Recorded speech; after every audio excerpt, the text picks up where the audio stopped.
What's happening, friends? Welcome to Unlocked episode 408 for August 27th, 2019. I've got my Gamescom crew back from Germany. We'll talk about the big show that was the E3 of Europe, basically. So there's a lot to talk about. We'll get to that and more coming up right here on Unlocked. Podcast Unlocked.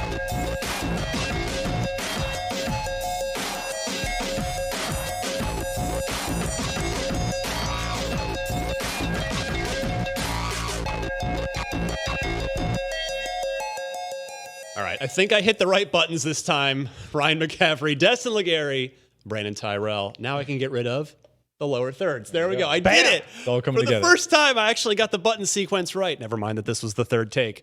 Anyway, Just a little look behind the scenes. it's just keeping it honest around here. I'm an honesty is the best policy kind of guy, but it is great to have you guys back. I feel like I haven't seen either of you in a month. It's But it's like half that. feels like it. Yeah. But yeah, it's been a while. So I mean, let's just get right back to it. Let's perk you guys up. I'm gonna douse you both in Coffee? latte, Adrenaline. cold brew. yeah, whatever it takes. But how was the show this year? Because I know Destin, you've been before. Brandon, had you been before? Several times. Several times. So a couple of veterans here of Gamescom. So here's what Gamescom is for me Yeah. as my role is sort of weird. I basically sit in a booth for about 12 hours or more every day from 8 until 8 or 9. Yeah. And I'm doing gameplay clips or helping with pub info. Sometimes I'll go out to a particular booth and shoot a conversation in front of it with the production crew or largely, I was looking for editorial and video opportunities that could help us meet our show floor package goal. Yes. While also facilitating good conversations with editorial team.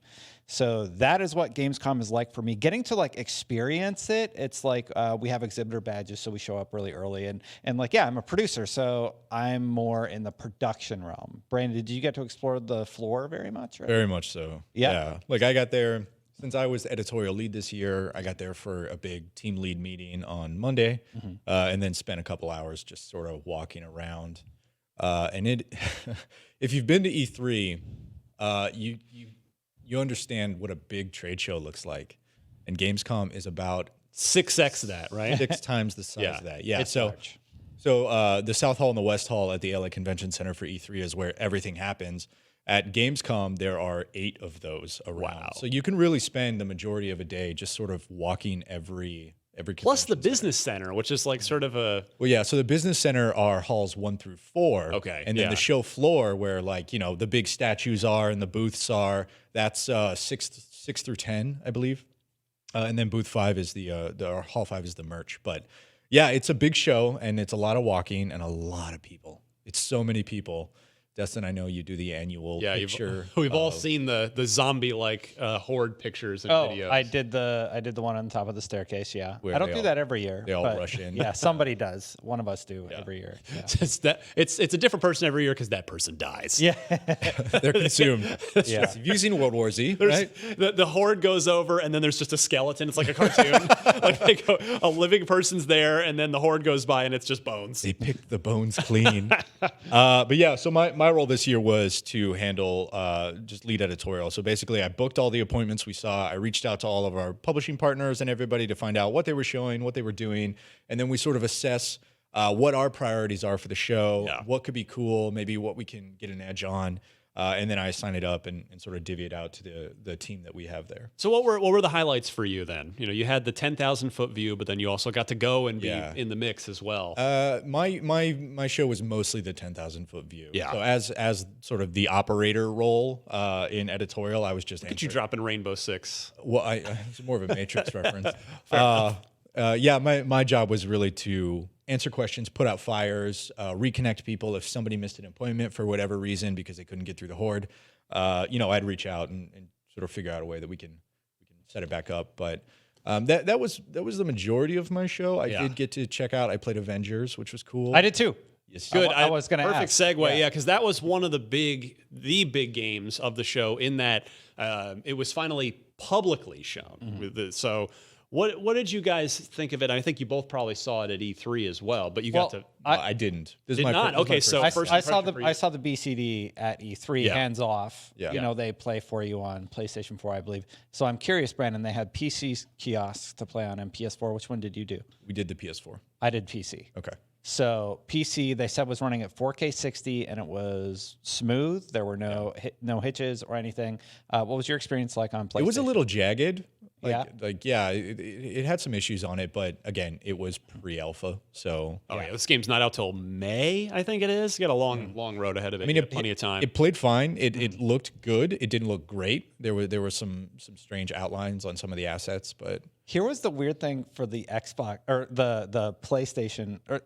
Oh my God, the other one. jet lag. The PC. Nailed There we go. That Third we one. got to do. They had generic third-party controllers because they're partnered with Sony for this Marvel's Avengers thing, and it looked like they took an Xbox controller and put it in this pile of garbage shell that just felt crappy as you were playing. So that sort of hampered my experience. Besides that, like the gameplay was all fine. Yeah. But I'm like, is this smooth or is this clunky or is this awkward? controller Yeah. just horribly awkward, making like hampering my experience? What an with odd gameplay? choice. Yeah. Yeah, You might I'm as like, well just why go- don't you just plug in a PS4 controller? Like most PCs support that now. can So, do like, that. If that was the consideration, it was so bizarre. Or an Strange. Xbox controller.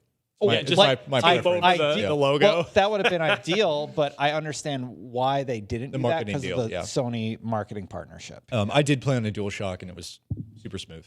Yeah. So I think it might have just been that disconnect with the weird OEM or third party The weird controller. controller was bad. Yeah. So, Destin, yeah. is Avengers going to be your next shared world shooter fix? Because it seems like it is maybe doubling down a little bit more on the single player campaign thing than Destiny or The Division or Anthem have. But it's also got the ongoing, 4-player jump online with your friends, ongoing content stuff. Yeah, so here's the thing that is going to get people a little bit more invested in this property, and that is the later game stuff. They actually showed that there are going to be story missions and co-op missions. No, you can't play with 5 Captain Americas. You'll play with one of each of the different characters. Yeah. What? The Spider-Man meme. We're Oh, doing this- yeah. No, I'm just wondering, like, what 5 Captain Americas? Captain North America, Captain South America, Captain Central America. It was really, really cool. So they have a system where you will have armor components that you can level up. There's a visual aesthetic, and those are all cosmetic. You can unlock those by paying for them. That's how they're monetizing post-release. But you can also unlock stuff Right, earn 'em. exclusively by earning them. Yeah. So I like that aspect of it, and it definitely has this sort of Destiny vibe. There's leaked footage out there. You can easily find it of some of the costumes. Somebody recorded the BCD who was not supposed to, and for some reason, Not that we're condoning that.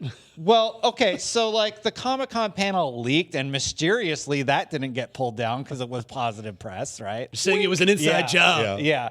Well, Which it might have I'm been. not saying that. I'm just saying they're like, oh, But you're not saying it's not that. people like this stuff. Let's be really slow about taking it down. The SDCC demo, was that like shaky cam? Yeah, it was shaky cell phone cam, And this was as it was well? the whole thing. And then BCD this one? same thing, and they showed a lot of the customization that I'm talking. Anyway, there's like an overworld map. You can pick the missions that you want to do. You can do core storyline stuff. You can do cooperative stuff, and they have development trees for your character. So it's a fleshed out RPG system. Yeah. Like they actually have it pretty far along, and that is super intriguing to me. And I could take out my crazy person notes that I took, but I'm intrigued. We've got a show to do. My yeah. ears are perked up for sure. Excellent. Well, yeah. Avengers is. What about the gameplay though? Like, what did you think about that? Okay, the gameplay, like it's the tutorial mission, right? And I'm kind of like, It very much teaches you how to play each Avenger. yeah. My favorite by far, Captain America. Oh, I was Thor. Yeah. Yeah. See, Thor. I don't know. He didn't feel smooth to me. Cap just felt great. Black Widow also sort of She was fine. Yeah. It was very much just sort of a punch dodge quick time event thing because you played Black Widow during that demo in a boss fight. And it is really like he pulls out his flaming sword and comes at you and you dodge and kick until you see a quick time event. So felt very bare bones. Widow did. But I thought Thor mixing up like his ability to throw the hammer. You can throw the hammer, call it back. It hits people both ways. You can throw it, pin somebody against the wall. And That's all I did the whole demo. Yeah. I was like, yeah. I actually died just to see what happened. I was just stood there and let them kill me, and it just faded to black, and then you came back in at a save point. Like nothing. Mr. Stark, I don't feel so good. There was a moment where I died with Widow as well, but it was like an on rails section. Oh yeah. And like every video game that's ever been made, the ledges that you're supposed to jump from are like very discolored. Yeah. So I was like a bridge broke and went like this, and she was sliding down it. And there was like a red section at the end that I wasn't looking at because I was watching the boss fly around in the air, and she fell down. And I'm like, I wonder how she's going to get out of there. Oh, she's dead.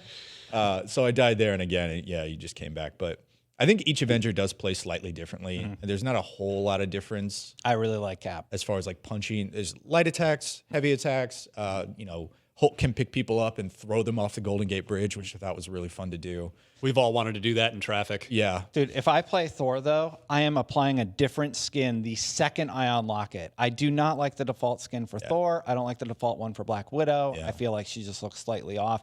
And it's Well, just pre-order crazy. now, and I'm sure there'll Well, be some one pre-order of the skins skin they for you. showed for Hulk was him in like the pinstripe suit, and it looks really dope. So All right. Yeah, I remember that. Yeah. yeah, I was really excited about that. And They've all each got like a fun one. Yeah, and Iron Man has really cool looking ones too. So that's why I was like, okay, like it's not going to matter as soon as I unlock a cosmetic thing that I really like. Yeah, I think the next time that Crystal Dynamics shows Avengers is, I think they have a really big opportunity to take people's hype level and just spike it, because this tutorial section, I thought this coming out of E3, like I'm sure there was a good reason they showed it. It may have been the thing that was ready and also accomplished their goals of showcasing each character, but because it was a tutorial, I want to see the not necessarily the end game, but later game stuff where it's more like, what are you doing for 90% of this game versus the tutorial? So I think Google leaked Avengers, and you can see exactly that, right? I may need to do that after the show, actually. Yeah, I'm curious too. The tutorial at least felt very much, and maybe this was by design, that you do a section with one and then you swap over to the other Avenger. So in that way, it keeps it a little fresh, because I can imagine playing as Thor, just fighting down the Golden Gate Bridge just as Thor would probably get pretty old. At some point. But what it did remind me of is the old X-Men games. The beat 'em ups. The beat 'em ups, yeah, where like every X-Men, they played pretty much the same, but they all had like their unique thing. Like everybody can combo. You're talking about the legendary 6-player double screen arcade cabinet. Yeah, I believe I am. But I can't remember which one it was because I've played so many of them. But there was one where like Magneto, for instance, if you jumped in the air and then hold the jump button, he would just levitate. Yeah. Okay. Same thing here with like Iron Man had that ability, whereas like with Thor, when you jump in the air and then you do heavy stuff, you can like slam your hammer on the ground, and so they all have the same functionality, but it does slightly different things. And all those abilities have skill trees, so you can stat into them. Like Iron Man has, I think there's 5 different skill trees, and I have them written down in my notes, but I don't have them off Crazy person the top notes. of my head. My crazy person notes, yes. Well, Gears 5 also had a big showing. We managed to talk about that last week, since Microsoft showed the Inside Xbox stuff early on in the week last week. What an Inside Xbox episode that was too. It was like, was it 90 minutes or 2 hours? It was a long one. It was long. I got to check out the Spartan and Sarah Connor. Yes. Yeah, that's my I watched gameplay. I watched the video. Yeah. Yeah, I did my best. It was on PC, so first time playing on PC, right? Everything was like statted way up, so I got the controls sort of comfortable. But largely, I haven't had too much hands-on time, and I had to ask the people next to me, "Hey, so can I jump on your station because you have the Spartan unlocked, and I'm playing as like one of the default characters, So that is what I love about Destin at a convention. He has just like no bullshit. Hey, he's got to get the job He's just done. like, I got to be here. Like we were all waiting in line to get into the Microsoft showcase as soon as it opened, and he walked right up to the front and just started talking to the PR guy, and then went in. Well, we have appointments for these things. Sure, so yeah. It's Well, not. no, Well, it was the press day. I know it was Blaine. I was like, "Hey, Blaine, how's it going?" Yeah, no, but then you walked in, and me and Matt are standing there like, All right, we'll see you in there, buddy. He was getting me to get you guys in. Destin big time Legary, but That's No. But I'm speaking more to your efficiency. You're just, Oh yeah. got to get it done. the feedback sort of outside of your hurricane, the eye of the hurricane that is the show itself, is people really liked the implementation of Sarah Connor in there. Like a lot of people She's are like, good. oh, could this just be like, could they just make a Terminator game? Because like, I guess it seems like it looks like it integrates, like she looks and feels within the universe, like it just works really well. She was cool, and the Spartans were cool. Her ability is that she basically gets superpowered guns, right? So she'll just mow through anything when she activates that ability. And the Spartan is obviously the bubble shield, which was, I just implemented it once to see how it worked, and I could see how when you're playing with a group of friends and able to communicate, how that is going to be clutch. Yes. Yeah, it's like a Titan dropping the bubble, right? Yeah, basically. So a reminder, Gears 5 next week. Oh, dang. I guess I don't even know. That's crazy. It's well for the ultimate, for the if you've got the, I guess it's Game Pass or the Ultimate Edition.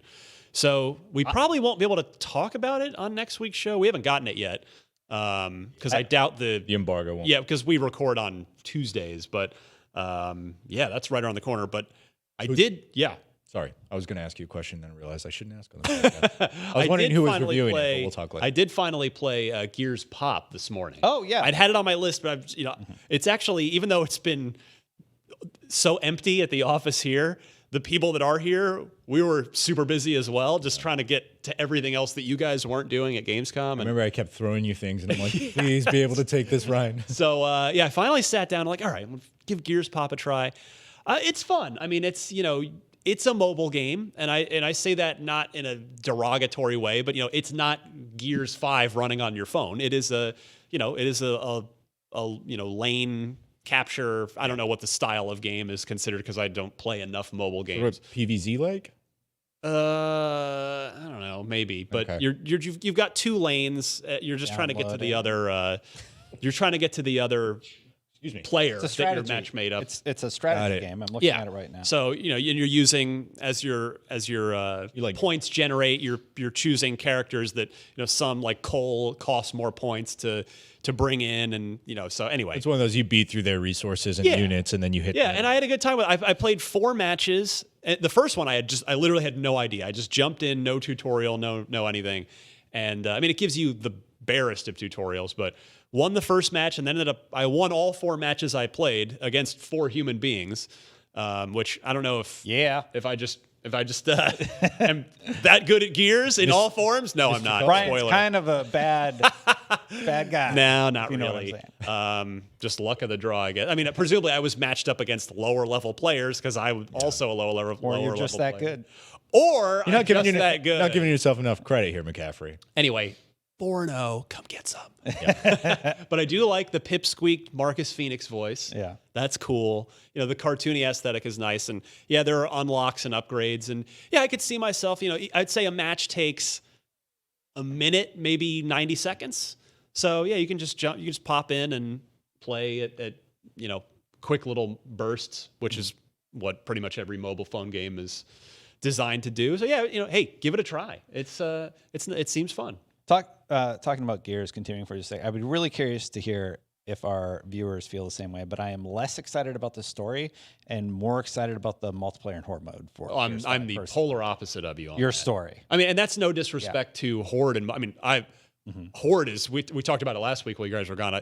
Horde is Gears of War's Horde mode.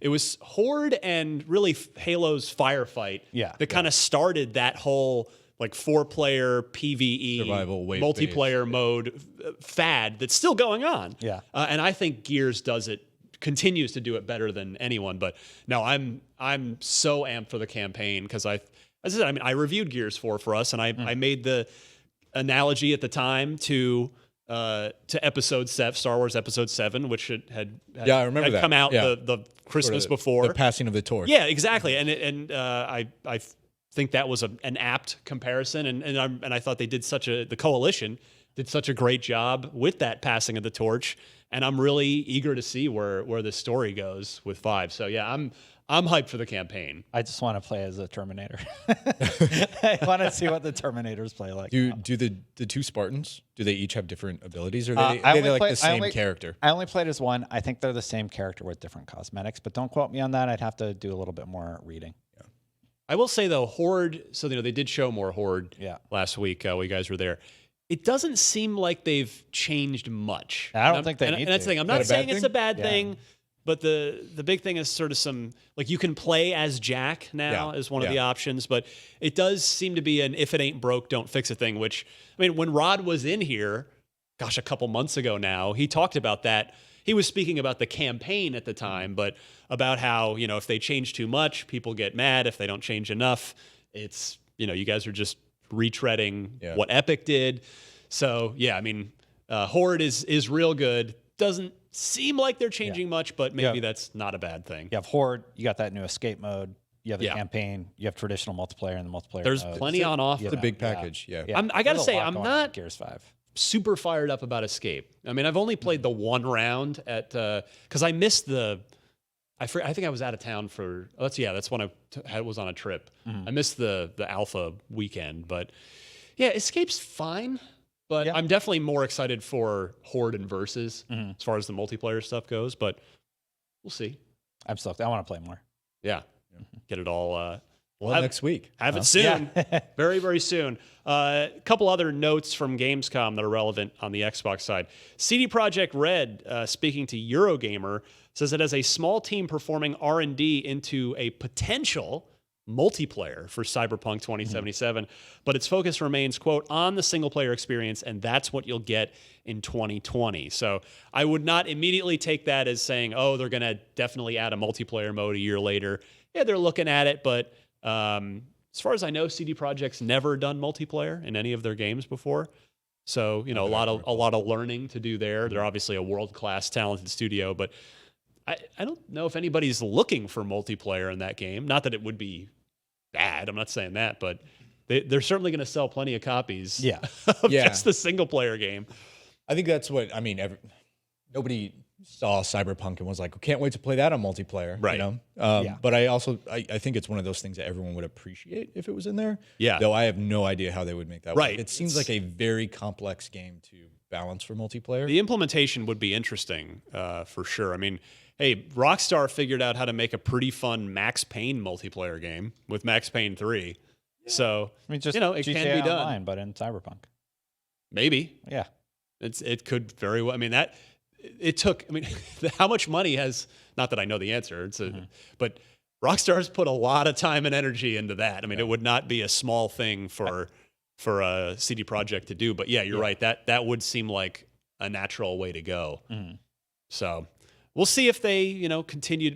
It might end up being a thing where they just maybe prototype a couple things and find out it doesn't work. Right. Decide not to pursue it. But if it's not good, they're not going to put it out there. But then again, totally. They're not we've all played games that had great single players and then a really tacked on multiplayer suite. Yeah. I don't think CD Projekt Red is that kind of studio. No. I agree. And then the other thing I wanted to mention, it's not Xbox per se, but I just think it's really cool. Ori and the Blind Forest becomes the next former Xbox exclusive to go to the Switch. Cuphead went to Switch, and now Ori and the Blind Forest. So I say that really in service to Xbox fans who might also have a Switch and want to play that out and about on the go, because remember, it's a really darn good game. Yeah, I actually jumped on the Ori train last year for the first time and was so just blown away. Did you end up finishing it? I did. remember you did. Okay, so you got past the water tower. Oh, yeah. Look at this guy. Oh, come on. I thought it was really fun, and the way that they made combat a necessity for traversal, I thought was really, really engaging, and kind of ingenious.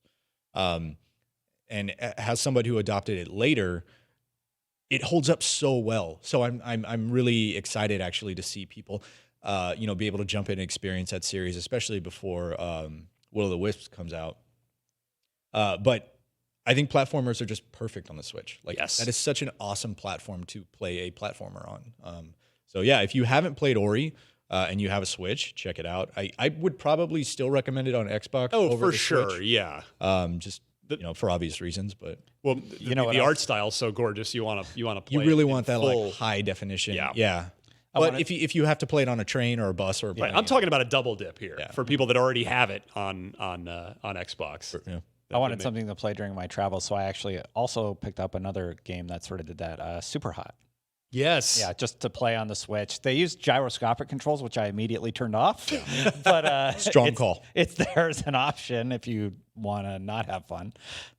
Super Hot's really good. Yeah, so Super Hot. It's just I love that game and how they utilize time. I wish more people would be a little bit more experimental like that. I hope there's a Super Hot 2. in Me development, too. right? Me too. Absolutely. That would be really nice. Yeah.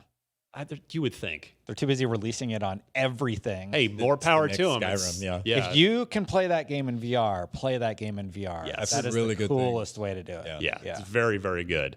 All right. Also, 'cause the other stuff I wanted to talk about this week is game releases. Control is out. You guys probably haven't had a chance while you're away. No, but it looks pretty cool. Yeah. Okay. So I guess I'm the only one. I'll just talk for a minute about it. I didn't review it. Jonathan Dornbush reviewed it. 8.8 out of 10. A great 0.8 from Jonathan Dornbush, which is an excellent score.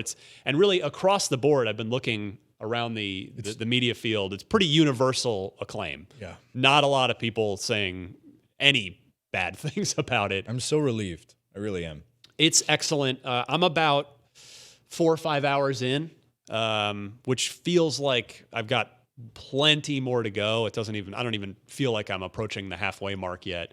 But the thing I think I like the most about it is the combat. Yeah. It just feels really good, and I guess I would quantify that by saying it's a big. I think it's a big step forward combat-wise from their last game, Quantum Break. Not that the combat there was bad, but remember this is the studio, and before that they did Alan Wake, which is a much slower, more methodical game with flashlight. Trade in your flashlight for psychic powers. Right. An upgrade. But before that, these are the people that made Max Payne. Now, I know I just talked about Rockstar's Max Payne, but of course that was 3. The first 2 Max Paynes were the games that put Remedy on the map, and still some of the best third-person combat. And Control gets back to that, not with bullet time, but Jesse has telekinetic powers, so which you start to get fairly early on,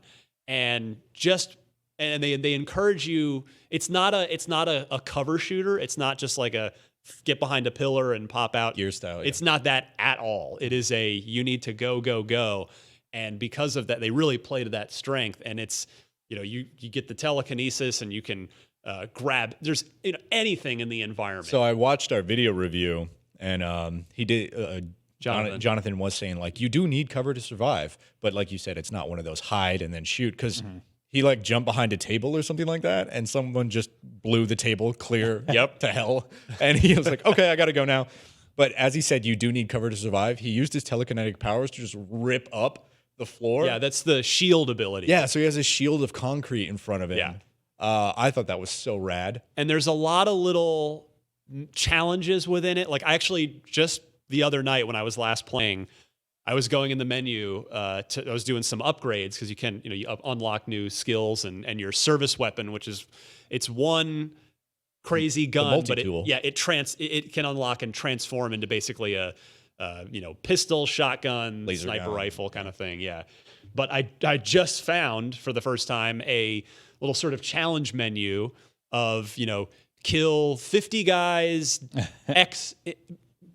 by X way, like in using whatever a certain gun or a certain hitting them with concrete shrapnel that you've ripped off the wall, and then you get little unlocks for that. So now I've turned those on and I'm going after those too. And the story, it's a Sam Lake story, so it's super weird in a very engaging way, and the building, the environments are creepy, but I would call them very unique compared to most games now. It's the brutalist architecture. Yeah. So yeah, I'm predisposed to liking Remedy's games because I've played, finished, and loved all of their games. Well, they all share very similar DNA. They do. It's hard to imagine a developer that's gone through four different IPs, and they all share very similar sort of either aesthetics or themes. But it's all like dark, brutalist in some cases, but supernatural elements as well. Control just looks like a natural extension of what they do really, really well. Yeah, we were talking just as sort of an aside. There have been, not to get too far in the weeds here, but there have been just rumors, and I haven't heard anything concrete, but Concrete. Thank you. There have been some rumors that Sony might be looking to buy Remedy. Would not be a bad purchase. But the reason I bring that up is I was thinking about this week because even with Control's good reviews, like the reality is 505, no disrespect, they are a lower tier publisher than a Sony, a Microsoft, a Nintendo, an EA, an Activision, a Ubisoft. And I don't know how it came to be that Remedy, with their track record coming off of Quantum Break. 2 games with Microsoft, Alan Wake and Quantum Break. Yeah. Because they were the first they went party. from American Nightmare straight into Quantum Break, right? Yes. Yeah. Well, I guess so 2.5, because American Nightmare was like a standalone expansion type thing for Alan Wake. But anyway, the point I'm driving at is, despite the pretty widespread critical acclaim, there are no Control TV ads. There are no, it's clear that 505 doesn't have the marketing budget to throw at this game. I feel like Control is a AAA caliber game being published by like a AA publisher. And again, I don't say that insultingly. Like, it's just there is their place in the market. There's a mid-level publisher tier, right? Yeah. 505, Devolver, Focus. Like, you've got a bunch of these publishers who handle the stuff that, the big first parties or the big publishing giants like EA, Activision, Ubisoft, Square, like they don't either want in their catalog or they can't handle. Right. And actually, I kind of say that as a compliment to 505, that they're publishing a AAA caliber game as a AA tier publisher. Yeah, without that middle sort of publishing tier, like, we would lose out on a lot of cool games and cool experiences that can't get that full funding because maybe they're more niche, right? Yeah. And it frustrates me a little to see, not a ton of buzz for Control. I'm hoping the reviews and the word of mouth will help propel it. But like, I feel like if Sony did own, I know we're on Unlocked, but just to go with the rumor example, like if Sony had bought Remedy and this was a first party PlayStation exclusive, everyone would be talking about Control this week. Sure. I really feel like it would just be complete night and day, which is, again, just a commentary on, like, man, marketing budgets and that sort of power, like, it matters. It really, like, I think Control is just a really good example of how marketing, even in subtle ways, because we did, we believed in Control, and we were able to talk to them, and we did the month-long IGN first of coverage. So, we did our part to try and shout from the rooftops, this game looks really good. Yeah. But yeah, it's if Sony were putting this, like, because it really does fit the mold of a Sony game, doesn't it? Like, very cinematic, third person action. Cinematic, yeah, exactly, single player game. And there's some inherent marketing just in brand name as well, right? That's true. There's a little bit of the drinking the Kool-Aid, or there's a little bit of the expectation based on a first party brand name. If Electronic Arts had published it, people would have their predisposed ideas about what that's it would true. Be like. Oh, it's filled with microtransactions. If Sony did it, then it would, be either the greatest thing or the worst thing, depending on who you talk to. Microsoft would be like, oh, another lackluster first party exclusive or something, So there is definitely marketing baked into the brand, but you're right. Like the number of trailers you can get out there and the number of marketing or number of ads you can put out, it's all based off your marketing budget. And I think marketing budgets, they're the same or higher than the game. I read a statistic, but itself. It was either like 100 or 120% of the actual development costs in large AAA games. I don't know. I don't know what like a AA publisher like you said. I don't know what that equates to, but it's as big as the actual development of the game. I guess what I'm trying to say is I wish Microsoft had just stayed partnered with Remedy for at least one more game. A lot of shit. 'Cause, man, this could have been the nice shot in the arm that the first party Xbox portfolio could have used. Yeah. I mean, believe me, I'm happy that that PS4 gets it, and hopefully it's going to do well for Remedy. But yeah, if only Microsoft had kept this one. It sucks too because Quantum Break had such a great cast, and now they're all moved on. I mean, Lance Reddick is in Destiny, right? Man of Medan. And Sean Ashmore's in Man of Medan, so. It felt like the supergroup dream team, and then they all go do their own separate things. There you go. You know, the club can't retain all this all-star players. Anyway, go play Control is what is the 20-minute the 20-second version of the 20-minute thing I just TLDR. Yeah. Go play Control. 8.8. Can you do a TLDR on a podcast? Too long, didn't listen. did it. TLDL. TLDL. All right. And then also out this week, Ancestors, the Humankind Legacy, which is the Patrice Désilets game that kind of came out of nowhere. It was announced, I believe, at the Game Awards last December. It was announced in December. And I guess it's out on PC right now, and then on its way elsewhere fairly soon. But our review's up. 7. It's good. From Dan Stapleton. When I previewed it, I felt the exact same way. I went to Montreal to preview it. I went to the. Just realized I kind of have my back to the camera. Sorry, guys. This is sort of an awkward setup. I'm still trying to get used to it, like how to talk to you guys. It's not built for 3 people. No, it's really built for 4. Yeah. I'm kind of like on the corner here. You've got the hard very seat. Weird. It's very brutalist. That's true. That's true. Yeah, I went up and previewed it, and I thought it had a ton of really cool ideas, and the mechanics are really kind of oddball and out there, but they're unique enough that they're interesting to. To learn and get a hold of, and like just playing that game makes you feel like you're learning things, which is kind of the point of the game, is to learn, grow, evolve, rinse, repeat, live, die, repeat. I'm really glad to see it did well. I was kind of expecting a 7 based off what I played. Yeah, but it's definitely interesting. If you're looking for a weird one, I haven't played the retail version. Yeah, just the preview build. But even from what I played, like if you're looking for something to kind of sink your teeth into and learn as you go without any hand-holding whatsoever, check it out. I mean, we talk about that a lot, right? Like it's a new idea, it's new mechanics, and I know I personally have complained a lot over the years about games being too hand-holdy. Yeah. So this is a game that does no hand-holding whatsoever. So except for the hands that hold the trees, or there's something there. I'm too tired to think of it.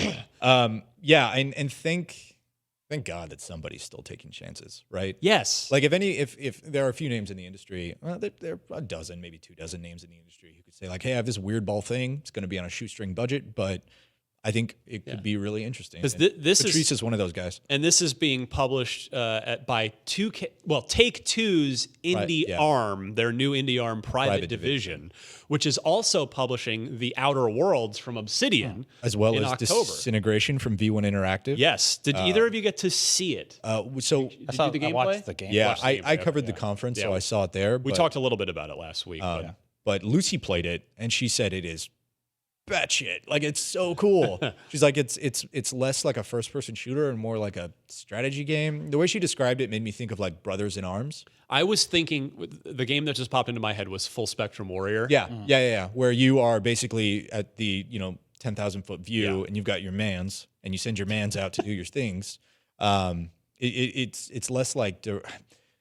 I might be misrepresenting it, but it sounds less directly hands-on and more like you are the floating omniscient robot overlord of your soldiers.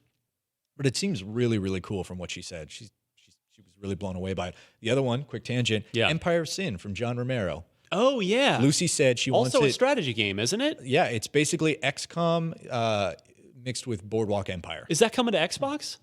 I think it is multi-platform, yeah. Good, okay. And Switch, I want to say as well. But I was... She did me a favor because it was at this really awkward time in the schedule. And I didn't have anyone to take it. So I said, Luce, do you mind just going and checking this out? And she goes, yeah, absolutely, no problem. And she came back and was like, I need that game in my phone right now. Well, that's the best kind of... I was blown away. Yeah, it couldn't work out any better that way. And then finally, also out right now is a game... Sadly, I haven't played. I did the voiceover for it, so I know what the review says. as a freelancer, out-of-state freelancer, did the actual review. Astral Chain. Oh yeah. Which have either of you by chance played it? It's not much. No, Mitchell did though. Oh yeah, so it's totally. But anyway, not again, almost universal acclaim on that one, which is crazy. And it is platinum. Yeah, it's platinum, so it's got that sort of a combo build up, very action style, super combat. Yeah, fun combat. Well, it's basically like you have this guy or this entity that's tethered to you, right? Yes. And you guys work together to do crazy combos. How is he tethered to you? Would you say through an astral chain? I solved the riddle of the game. You solved the chain puzzle. Seems cool. I don't know. Maybe it's wrong for me to say, but like I just instantly think if a game has that sort of aesthetic, then it's probably not for me. You know, which is I overlook a ton of great games, I'm sure. But yeah, I was turned off by sort of the cartoonish sort of anime aesthetic of it. Are you a game racist? No. Is that racist? Just overlooking cartoon games now? Is anime a race now? No. I just I was never really into Azura's Wrath or any or the DBZ games or any of that stuff. I tried the Attack on Titan game, but it didn't really stick. But after watching and listening to your VO on the review, I might actually pick that one up. Yeah, it seems really cool, and it's platinum, so they know action. The cell shaded game, you just made me think for apropos of well, there's a difference between cell shaded and like that, right? That sort of anime aesthetic, right? True Fantasy Live Online, the one that broke my heart back on the original Xbox. It was going to be an MMO, the first MMORPG, and it wasn't True Fantasy. True Fantasy Live Online by Level 5. Okay, which was very well respected Japanese RPG studio. Yeah, it was an original Xbox exclusive. Right. Gorgeous visuals. Yeah. So, cell shaded, kind of that beautiful, colorful look, and the progression instead of just traditional like level grinding was going to be kind of like Oblivion, I guess, where you got better by doing things. And ended up getting canceled. Always left a hole in my gaming heart for that one. Did you ever play? What were those two awesome JRPGs that came to the Xbox? Blue Dragon and Lost Odyssey? Lost Odyssey. I played a little of each. I liked Blue Dragon better, personally. Yeah. I liked the... felt very Final Fantasy almost in the way the cinematics were cut together, but Etrian Odyssey's visuals were fantastic. Like the opening cinematic for the time was jaw-dropping. Yeah. But Blue Dragon, I thought, probably did have better gameplay. Lost Odyssey. You said Etrian Odyssey. Oh. Which is a different game. Lost Odyssey. Lots of Odysseys out there. Yeah, Tales of Vesperia was good. The 360 tried in the JRPG department. I know we're like completely off kilter now. They did. They tried. It didn't catch on. It was cool, and it was a very Eternal Sonata, where you were playing in Chopin's like dying dream or something. Destiny. There we go. We got him back. It's just like his chair. About 360 era JRPGs. I'm out. His chair starts to roll it's away. Our Xbox show. Whatever. Vesperia. Sure. Speak up. All right, now let's move on. So yeah, the point of this segment, at least the last half of it here, is that the fall game season is unofficially underway now. Like this is it. With it's generally like second week, end of September, where it really kicks off in earnest. Well, it used to be, but now it's stretched. Yeah, I mean, Madden was kind of the unofficial kickoff, but then Madden moved up a month to July. Like, okay, no, it's still summer, and nothing else is coming out. It's crazy to me because the football season doesn't start until early September. Oh, a real football fan would disagree with you, man. Oh, mini camps. Yeah, come on. You got to get in the game, son. Did you just gatekeep football to me? I've watched all the Niners preseason games, and I am Jimmy G. Yeah, he did not look good. He does not look great so far. Hey, he's coming off a major injury. The second game was better. The third overall. My Arizona Cardinals are probably going to be no better off. They're whole new system. Kyler Murray, yeah. So we'll see, but. Destiny. Yeah. Oh, hi guys. Hey, Destiny.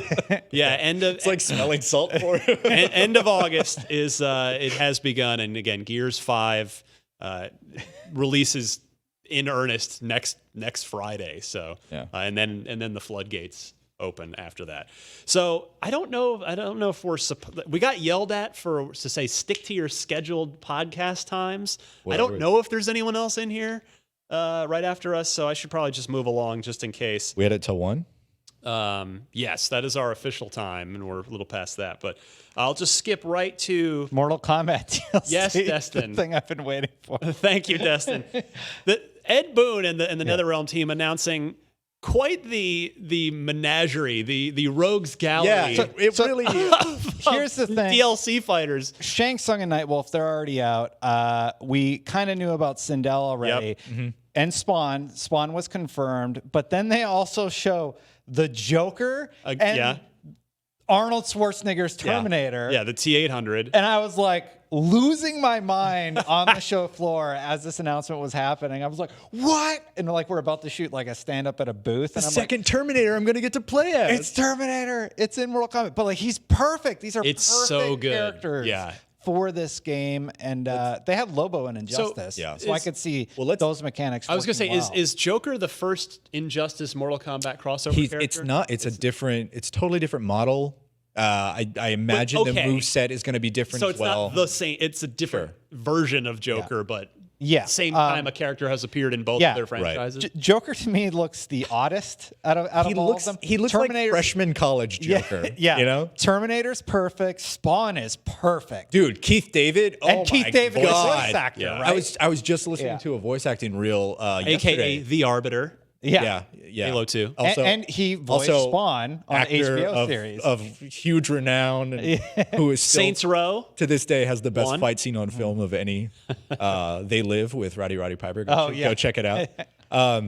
I'm so stoked he's in there. His voice just lends gravitas to like anything he's in. Did you guys watch the HBO series? Because he No, I did played not. Spawn in the HBO series, and he's awesome. It's so cool that we have this voice actor, The series, like also tied. I mean, the movie with John Leguizamo. No, there was an animated Spawn series that you can probably just watch on YouTube now. And Keith David voiced Spawn, so the fact that he's back is phenomenal. It's so great. Whatever, give him all the work. It's not Arnold's voice, right? Just his That's likeness. what I heard. Yes, so. Yeah. But it does look exactly like him. Yeah. He actually probably looks better in this 2019 video game than he did. You remember Resurrection? Or was it? He CG Arnold was at the end of was it? What's the Christian Bale one? Genesis? No, the one before that. Was it? I'm so blanking out. Dark Fate's coming. It was T. He was in T3. It's It's after Salvation? Thank you. Yeah. Jeez, yes, Salvation. Hey, first of all, there are too many is. Terminators. The last Terminator was real bad.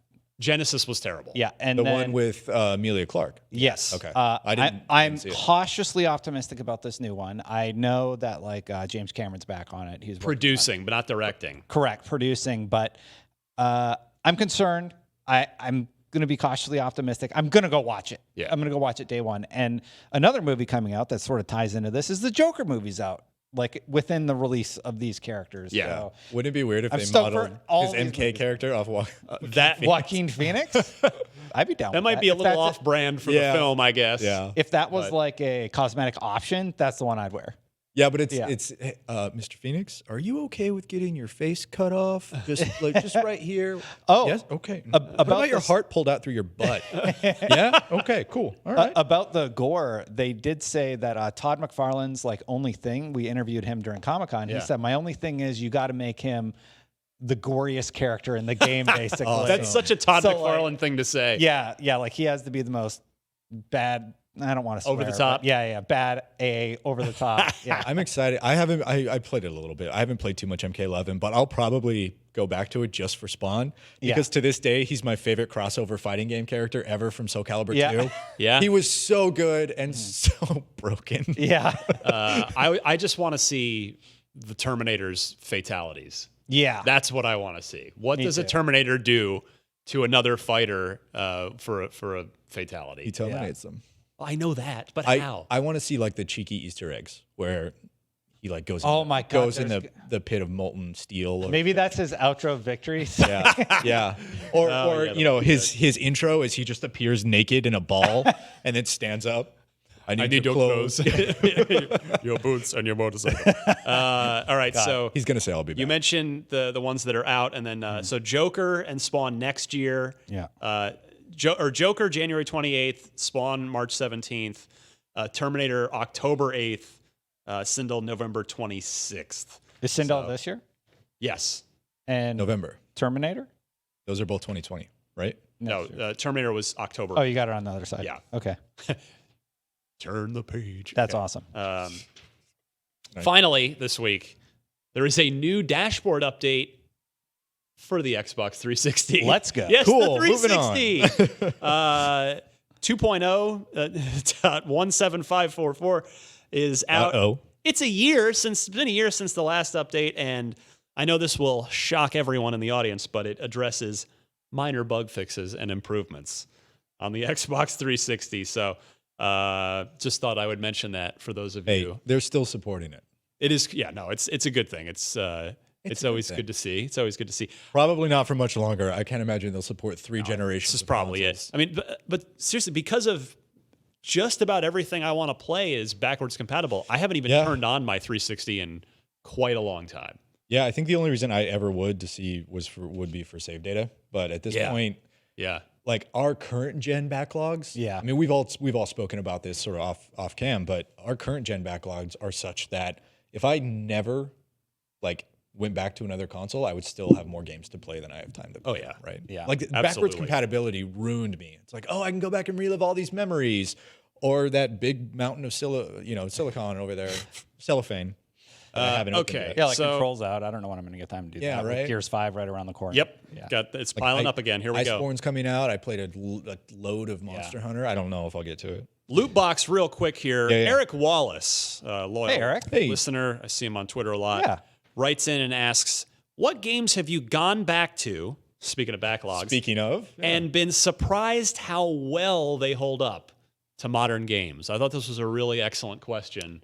Sometimes you go back and you're like, oh, yeah, this was kind of a product of its time, and we've really moved forward here. that happened to me just the other day. Yeah. But good stuff, stuff that you've gone back to.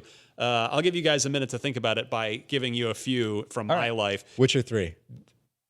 Shut up. It's 2015. If you know, it's starting to get up there. Witcher 3. I remember. The original Doom, I still think holds up. You know, it's obviously just been re-released on Xbox One.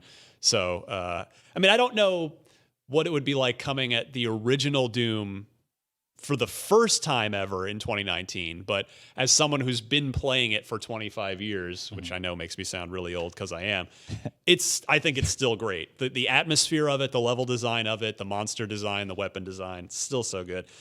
The original Half-Life, I was just replaying recently because I was doing some coverage on the Black Mesa remake that this fans turned professional developers. This is the one that's Valve authorized. Okay, They're just remaking this is the one that got the stamp of approval. Yes. So Half-Life 1 holds up tremendously. Halo 2, I remember thinking when I reviewed Master Chief Collection in 2014, which I know is 5 years ago now, but I hadn't played, at that point, when I reviewed it, Master Chief Collection, I hadn't played Halo 2's campaign in many years, and I was really pleasantly surprised by how I was like, wow, no, this holds up really well. I love the dichotomy of the story, the two sides. I had the same experience when I reviewed it for a different outlet, but playing Halo 2 made me realize like how well those areas are put together and how well those engagements are thought out. And then I'll give you one more because I have gone back to this at various times over the years.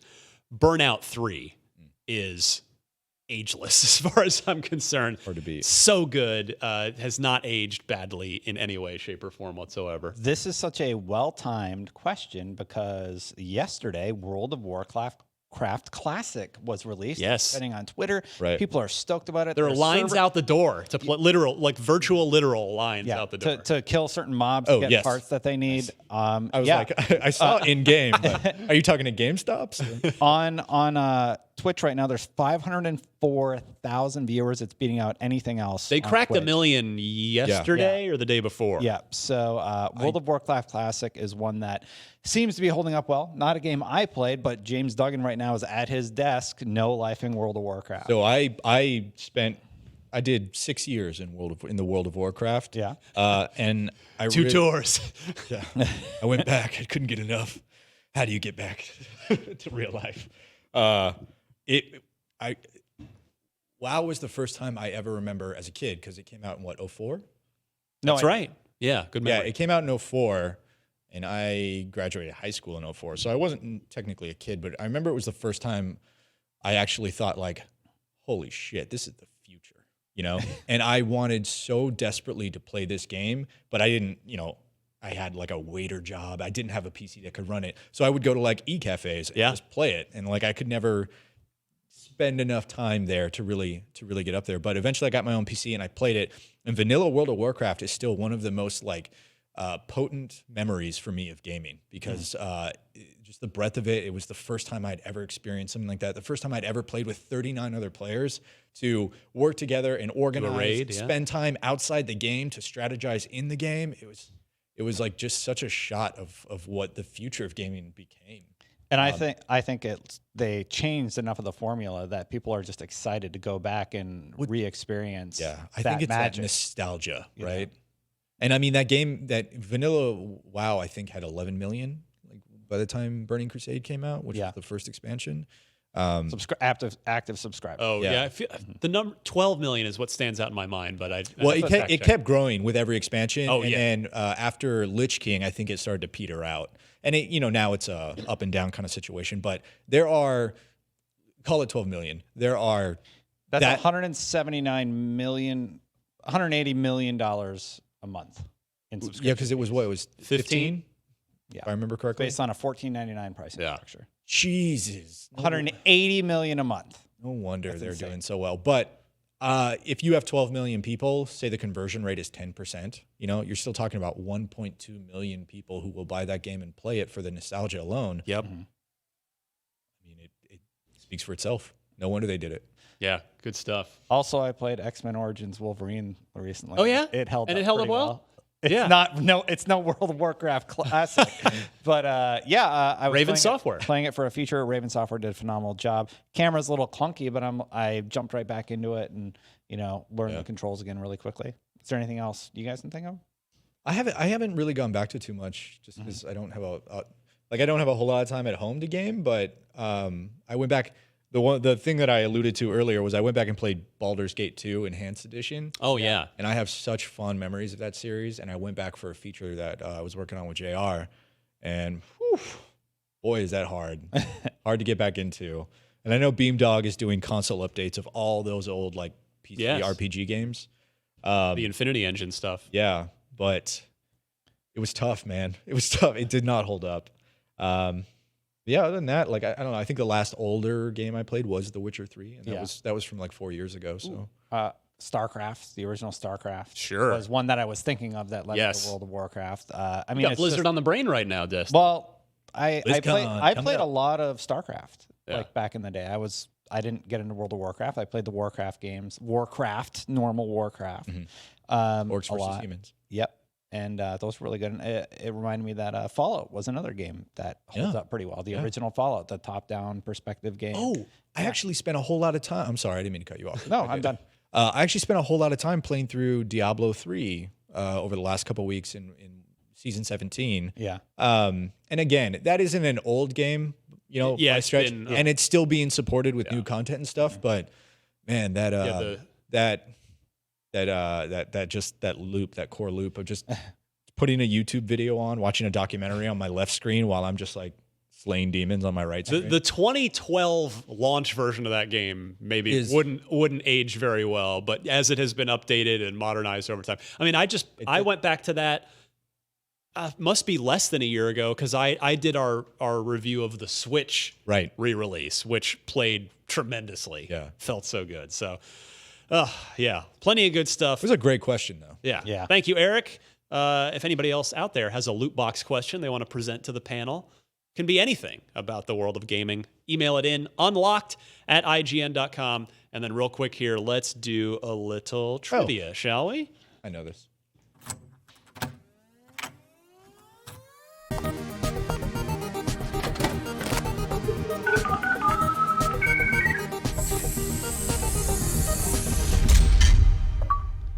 All right. I don't know if we're overstaying our welcome in the studio, but No one's coming to yell at us. No one's coming in to yell at us. So that's good. Nick from Michigan asks, This should be a layup, gentlemen. I will be very disappointed if both of you don't get this right. Well, considering our earlier conversation, I'm not sure. One of us might get it wrong. We'll see. All right. Before EA brought Madden to Xbox Live, Microsoft had their own first-party sports initiative. They had a baseball game. They had a hockey game. They had a basketball game. Help me. And yes, they had an NFL football game. And what was the name of that NFL football game that Microsoft made for, I think it was at least 3 years, if memory serves. I think it might have been 3 years. I think I only played one of them. Was it NFL Under the Lights, NFL Sundays, NFL Gridiron, or NFL Fever? I'm going to go to Destin first because I think he's a little less certain. Do you want a hint? Well, you know it, right? Got the name NFL in it. Nailed I it. think it's Fever or Gridiron. I'll go with Fever, D. Okay. It is Fever. It is Fever. Yeah. I'm glad I just to get you guys some points here. This is good. I almost said Gridiron. I almost pulled it. Yeah. No, There was a gridiron. I feel Yeah. like there was a gridiron at some point developed. Not by Microsoft, but just, I remember seeing the box for Fever. yeah, for some reason. I did play it because I usually play all the football games, you Yeah. know, to some degree. You Destin, played the new Madden? No, 9 points. I've cooled I'm at on- 9? I've cooled 9 on that. points. Brandon 4, Miranda 5. Oh, man, I'm crushing it this year. Yeah. Well, I'd say all of you are kind of not doing very Crushing well at all. We're by the way at the end of August. How many shows have there been this year? Probably 30 something. I've been a real you got busy guy 9 this points. I've also only been I'm on score shaming I've only you, been on like 12 shows this year. By so the end of the year, I feel good. The points are in like the mid 10s. Like we're never in like the 50s for our points. Yeah. Well, if you want to try and stump the panel, hopefully we'll have the full crew, Miranda, back next week. Send in your Xbox trivia question. Need the question, the answer, and 4 multiple choice answers to choose from. Send that to unlocked@ign.com. It's the same email address. You can send loot box questions to, or just email us whatever you want. Hopefully nice, happy, positive Xbox things and not viruses or just anything else. Yeah, Spam. don't send us viruses, please. Good call, Ryan. Well, I did. I realized I just said send us anything you want. It's like maybe we don't want One them of those to send things anything. you shouldn't have to say. Yeah, it's Don't anyway. kill people. We should get out of here. Yeah, let's go. So you can find me on Twitter at DMC_Ryan. I mentioned this, I think, at the tail end of last week's show. I reviewed Rad, which is oh, yeah. not one of this week's releases, but last week. That's Double Fine, their new sort of roguelike action adventure. I very much enjoyed it. It reminded me of like a psychedelic Bastion. Yes, that's probably a good comparison. Nice. So got that up, and then just stay tuned to IGN for, Gears 5 is out for the Ultimate and Game Pass next Friday, so I don't know even when the review embargo is, but it should be before that. So look for our Gears 5, at least part of it. I don't know if we'll have the full, but I'm sure we'll have at least the campaign review and probably a score in progress for multiplayer, because we've got to play out in the real world servers before we can lock down our final score. But look for that. Destin, Yeah. want to promote anything? Just follow me on Twitter at Destin Legary. I'll be streaming tonight, twitch.tv/the Destin channel. Sounds I do good. every Tuesday and Thursday. Well, I try to every Tuesday and Thursday. Things have been pretty crazy lately. Understandable. Yeah. Brandon, take us home. Same. Yeah, you can find me on Twitter at Brandon Tyrell, and Destin will be streaming tonight at twitch.tv/the Destin channel. Thanks, Brandon. All right, we will be back next week. Until then, have an excellent gaming week, my friends.